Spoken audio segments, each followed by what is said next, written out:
Menyusuri kawasan Tering Baru yang masih diselimuti pepohonan, mempermudah kami untuk memperoleh bahan kostum hudok. Yang itu ya? Oke. Yuk Pak, kita ke sana. Tepat sekali di depan saya sudah ada pohon kelapa dan ada pohon pisang yang itu digunakan untuk bahan upacara hudok.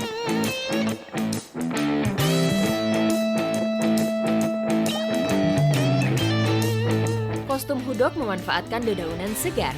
Jadi pada setiap pertunjukan, para penari harus selalu menyiapkan kostum yang baru.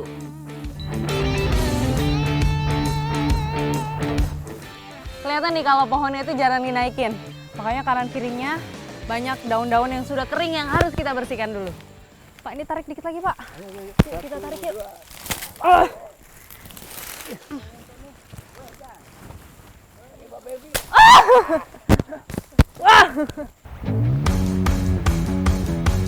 Pohon kelapa yang tumbuh menjulang hingga belasan meter ini tentunya memberi tantangan lebih.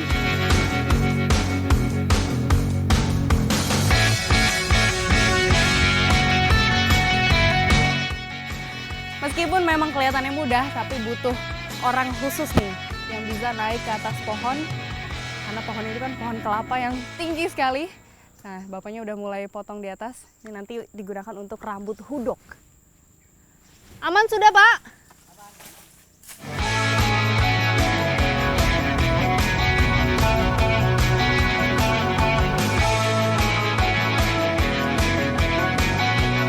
Sembari mengambil daun kelapa, kami juga mengambil beberapa helai daun pisang. Daun pisang inilah yang akan digunakan sebagai baju hudok.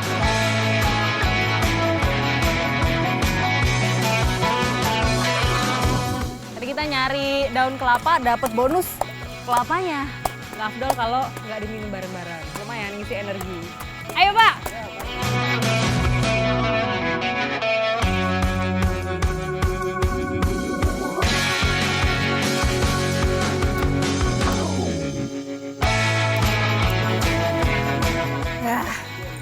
Seger banget Pak, udah habis ini kelapanya. Sekarang kita bawa yuk daun-daunnya. Sini Pak, saya yang bawa. Yo. Nah, ini daun-daunnya sudah terkumpul semua. Sekarang kami akan kembali ke Balai Adat untuk membuat pakaian hudok. Atau kalau di sini sebutnya apa Pak? Tutul hudok. Tutul hudok. Oke. Ayo Pak. Ayo, ya, kita berangkat.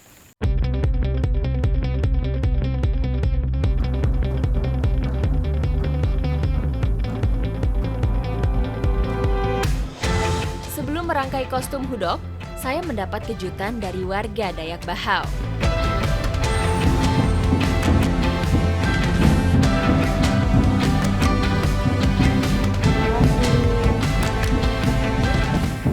Saya dapat gelang ini sebagai tanda kalau saya sudah diterima di sini dan boleh mengikuti kegiatan di sini. Terima kasih banyak Ibu.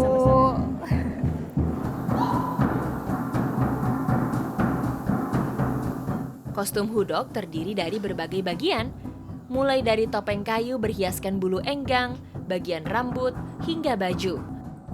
Merangkainya pun melibatkan proses yang rumit. Ini semua bahan-bahannya memang tidak bisa langsung digunakan. Jadi mau dipisahkan dulu antara helaian daun dan juga tangkai daunnya ya. Nah, seperti ini. Supaya bentuknya mirip seperti rambut hudok.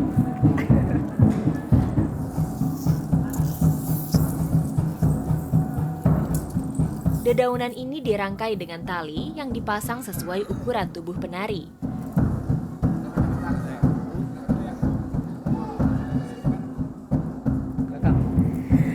Ini pakaian hudoknya karena sudah jadi, sekarang saya mau mencoba untuk memakainya. Daun pisang disusun berlapis-lapis agar dapat menutupi badan sepenuhnya. Meskipun menggunakan daun segar, gerakan para penari tidak membuat kostum ini mudah robek.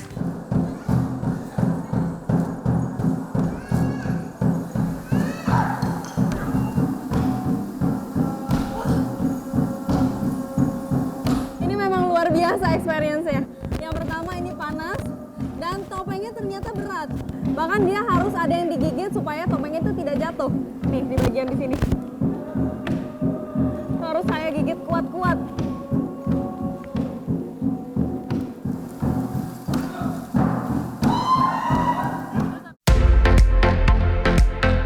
Tidak mudah melakukan tarian hudok. Dibutuhkan tenaga yang prima. Karena itu, umumnya para penari hudok adalah laki-laki.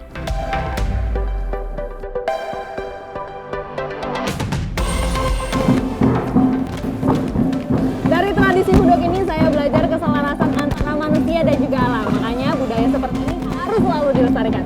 Ikuti jejak saya, jejak petualang.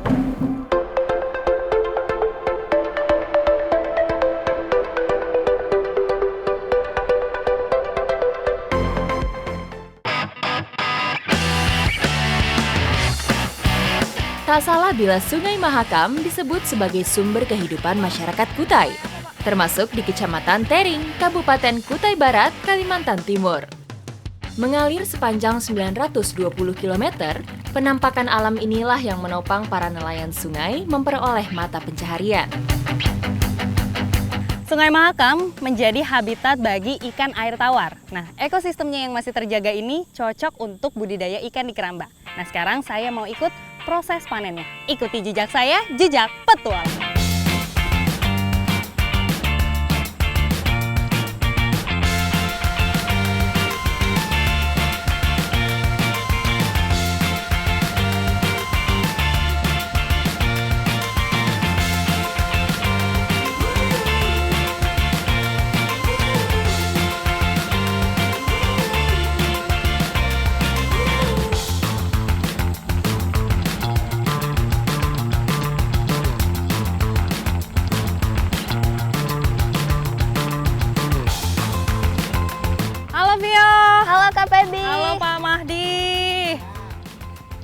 Kemana kita kerambanya, Pak?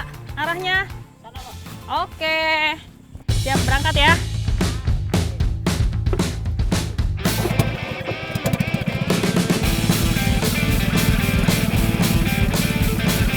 Satu-satunya akses menuju Keramba Apung adalah dengan perahu kecil atau yang biasa disebut ces. Ini sekarang kita sudah sampai di kerambanya mau panen ikan. Nih, saya sudah membawa sodoknya untuk ngambilin ikan. Yuk kita turun dulu. Sistem budidaya dengan keramba di sungai seperti ini terbilang lebih menguntungkan. Di kala musim kemarau, Sungai Mahakam yang termasuk sungai besar dan terpanjang tidak akan kekeringan. Ini yang pertama mau dipanen adalah ikan nila. Ini saya akan mencoba menarik jaring yang bagian bawah supaya ikan-ikannya mulai naik. Tapi sengaja nih, jaring bagian atasnya ini nggak diangkat supaya ikannya itu nggak loncat. Tuh, itu aja udah mulai loncat-loncat. Wah. Ikan nila marak dibudidayakan karena memiliki harga jual yang tinggi dan banyak dicari untuk dikonsumsi. Nih ikan nilanya, kalau dilihat dari bentuknya kurang lebih ukurannya 7-8 cm nih untuk lebarnya.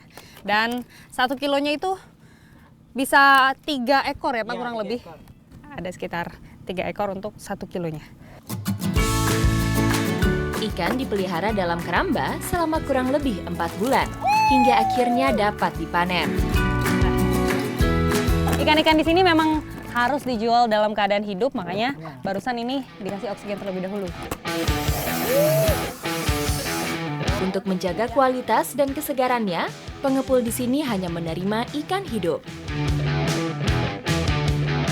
Ini walaupun kerambanya kotak-kotak kecil, tapi ikannya itu bervariasi. Ada ikan nila, ikan patin, dan berbagai jenis ikan air tawar lainnya. Terus jumlahnya juga memang banyak sekali. Ada ratusan, bahkan sampai ribuan ekor. Wah, banyak banget, Pak! Dalam satu rakit keramba, jumlah ikan budidayanya dapat mencapai 10.000 ekor. Perbedaan usia panen mengharuskan ikan-ikan ini diambil secara bertahap.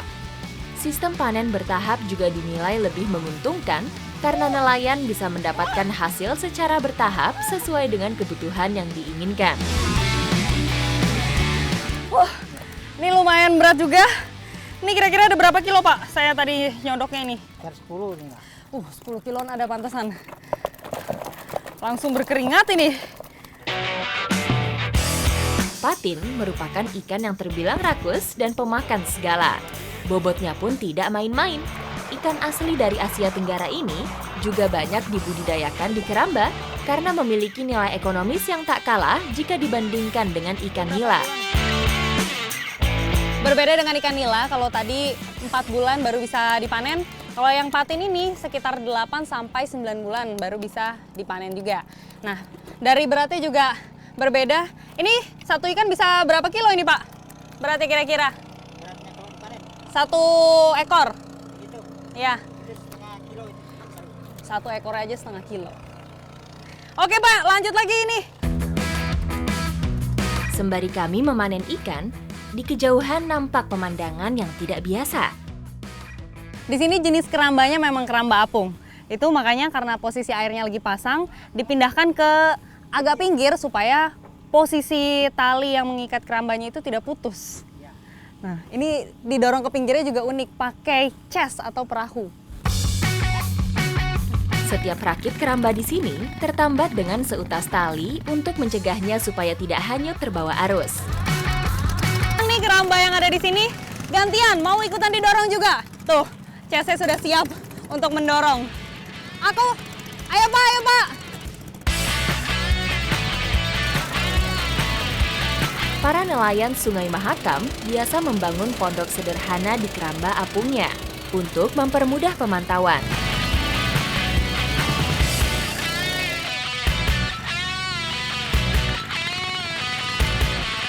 Wah, lumayan juga ya. Ini kayaknya enaknya kalau kita masak. Mending kita pais saja yuk ikannya. Oh iya, benar dipais ya. Iya. Wah.